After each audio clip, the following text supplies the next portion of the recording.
What was life like for the Russians before the 1917 revolution? Here we explain that. I'm also going to say a few specific problems to back it up. Even though they had freed peasants, they still received junk small land.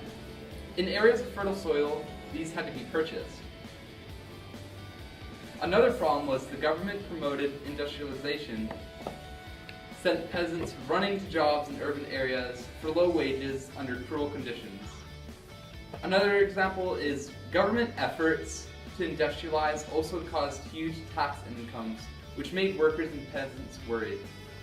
So basically, to sum this all up, even though the slaves were freed, they still got treated unfairly.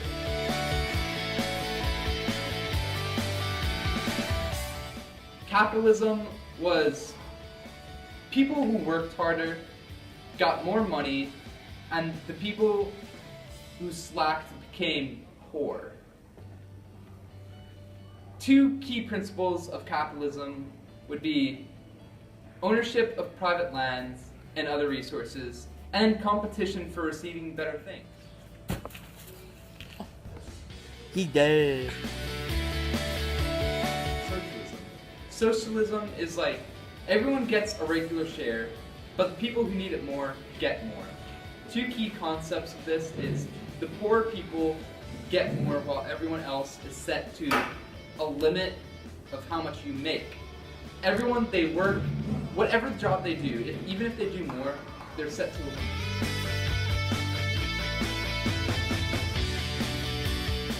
Communism is like almost like socialism. Everything is shared equally, no matter what job you have or how much you work. Everything is set, even if you're poor. Everyone gets the same amount of money, which usually comes out of food.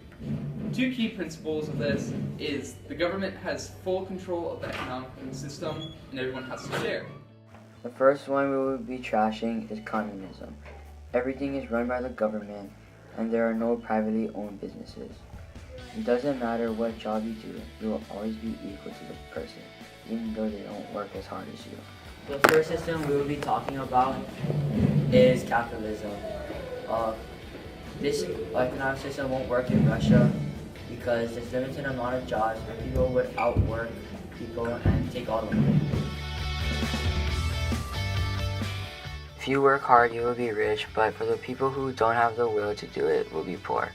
There will be one person who has almost all of the money, when some people don't even have close to what they have.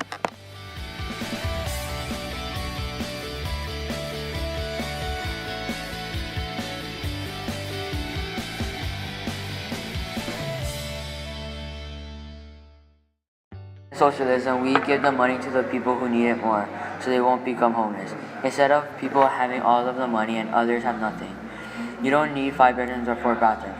That's why you give it to the people who don't have a bedroom or a bathroom.